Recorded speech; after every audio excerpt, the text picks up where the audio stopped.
Berita utama kembali, saudara, setelah kekosongan kursi pemimpin tertinggi Iran selama lebih sepekan, akhirnya Majelis Ahli resmi menunjuk Mojtaba Khamenei sebagai pengganti Ali Khamenei yang tewas akibat serangan militer gabungan AS dan Israel pada 28 Februari lalu. Putra Ayatollah Ali Khamenei ini dipandang sebagai kandidat terdepan dalam pemungutan suara Majelis Ahli, yakni badan yang terdiri dari 88 ulama yang bertugas memilih pemimpin baru setelah Ali Khamenei. Respons Trump sudah dapat ditebak, ia menolak pemilihan Mojtaba dan menuntut ikut serta dalam suksesi. Bahkan Trump bilang kepemimpinan Mojtaba tidak akan lama.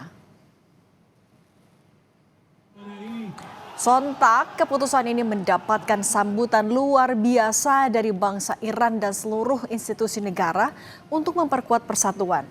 Para pendukung turun ke jalan-jalan di Teheran pada Senin pagi 9 Maret untuk merayakan pengangkatan Mojtaba. Mereka berharap pemimpin baru mereka membalaskan dendam terhadap Israel dan Amerika.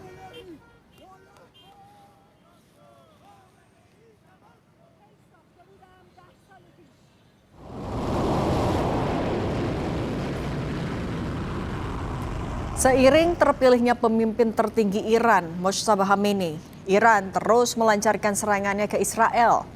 Serangan terbaru Iran berlangsung tak lama setelah Majelis Pakar memilih Mojtaba Khamenei sebagai pemimpin tertinggi yang baru. Serangan ini dipandang sebagai deklarasi bahwa Iran tetap bertekad melawan Amerika Serikat dan Israel dalam konflik ini. Iran bahkan menyatakan siap perang habis-habisan setelah sebelumnya Amerika membuka opsi melakukan invasi darat Iran. Korps Garda Revolusi Iran siap berperang skala penuh intensitas tinggi selama 6 bulan. Iran klaim rudal yang telah digunakan sebagian besar termasuk generasi pertama dan kedua produksi tahun 2012. Iran bahkan belum menggunakan rudal yang diproduksi 10 tahun terakhir dan diklaim banyak peningkatannya.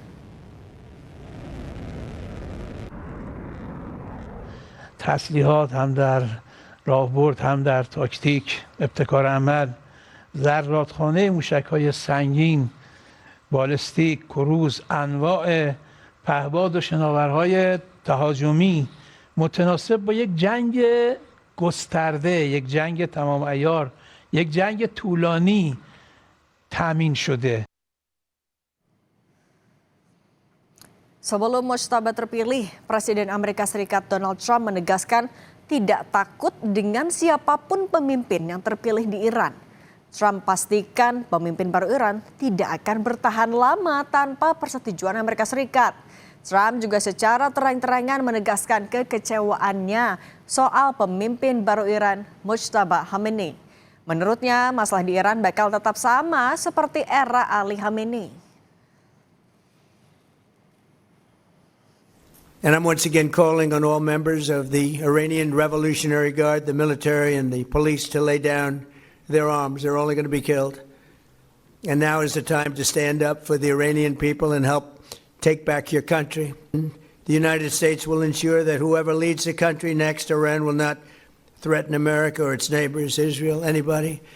If you look at what happened, they had missiles aimed at all of these other countries, Qatar, Saudi Arabia, UAE, many others. That weren't really involved very much, and they had missiles aimed. Well, they were aimed there long before this ever started. They were going after the entire Middle East. And then we came along. We blew up their party.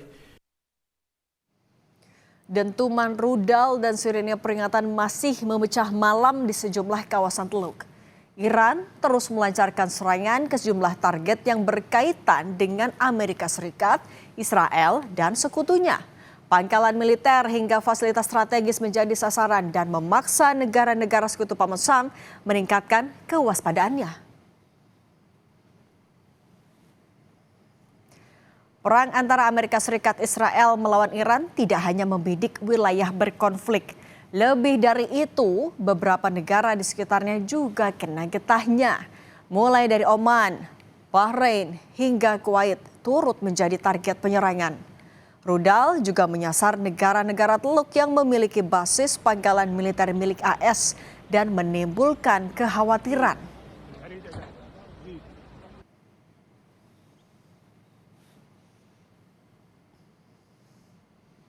Puncaknya adalah ketika pilar stabilitas Uni Eropa di Siprus ikut diusik.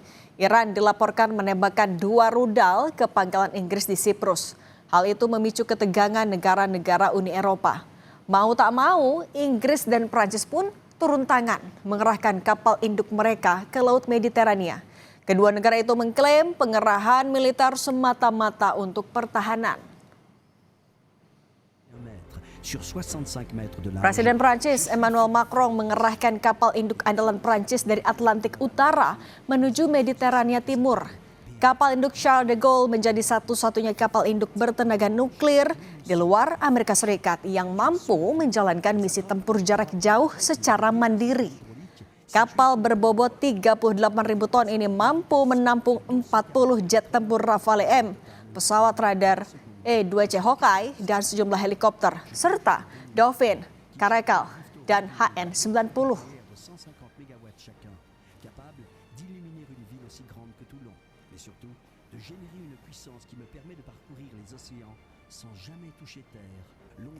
Tidak hanya kapal induk Perancis, Inggris juga mengirim kapal perang HMS Dragon menuju Laut Mediterania Timur pada Selasa lalu.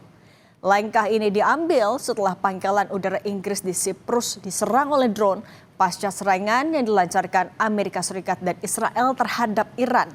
HMS Dragon adalah kapal perusak pertahanan udara tipe 45 yang dilengkapi sistem rudal Sea Viper dan radar canggih yang dirancang untuk melacak dan menetralkan ancaman udara.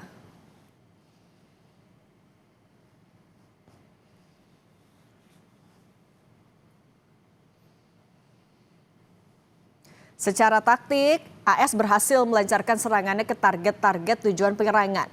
Bahkan AS juga mampu menewaskan pemimpin tertinggi Iran, Ayatollah Ali Khamenei dalam serangannya. Namun, Iran tetap bertahan dengan terus melawan melalui rudalnya. Bahkan Iran mengandalkan rasa kelelahan musuh dengan menguras sumber daya pertahanan AS, Israel, dan sekutunya melalui eskalasi asimetris.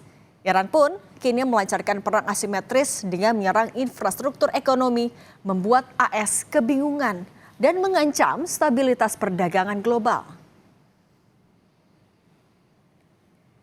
Dalam upayanya untuk bertahan dari gempuran AS Israel, Iran melancarkan serangan drone yang menyasar penyimpanan bahan bakar di sejumlah negara tetangganya. Salah satunya milik Oman. Akibat serangan itu, penyimpanan bahan bakar di Pelabuhan Salalah, Oman, terbakar hebat.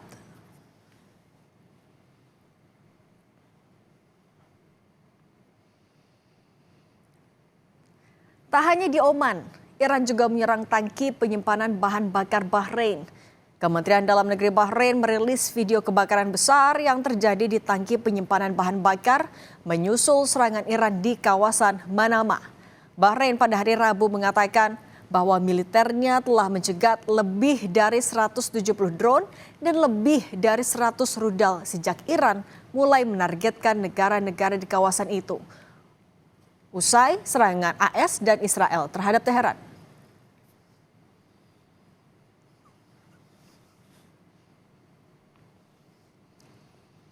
Dalam strateginya, Iran juga menutup Selat Hormuz yang menjadi jalur perdagangan global.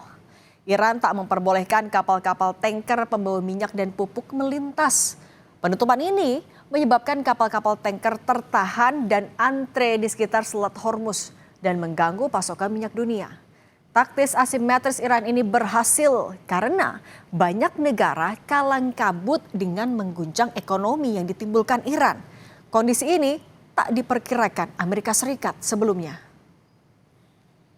ایران به دلیل در دست داشتن ابتکار در تنگه هرمز نیازی به بستن آن تنگه ندارند و بسته شدن تنگه هرمز به دلیل شرایطی است که آمریکا و صهیونیست‌ها بر کشورهای جهان تحمیل کردند و البته پرقدرت تکرار می‌کنیم هرگز اجازه نمی‌دهیم حتی 1 لیتر نفت به نفع آمریکا و صهیونیست‌ها و شرکای آنها از تنگه هرمز عبور کند و هر شناوری که شناور و یا محموله نفتی آن برای آمریکا و رژیم صهیونیستی و شرکای متخاصم آنها باشد هدف مشروع ما خواهد بود. Strategi yang dilancarkan Mujtaba ini bukan sekedar gertakan militer, melainkan sebuah senjata ekonomi yang dirancang untuk mengguncang stabilitas ekonomi global. Iran bahkan mengancam dunia akan membuat harga minyak dunia membumbung mencapai $200 AS per barel. Presiden Donald Trump mengatakan Angkatan Laut AS bakal segera mengawal kapal-kapal tanker minyak yang melintas di Selat Hormuz. Trump sesumbar pihaknya bisa mengatasi ketegangan yang terjadi di Selat Hormuz.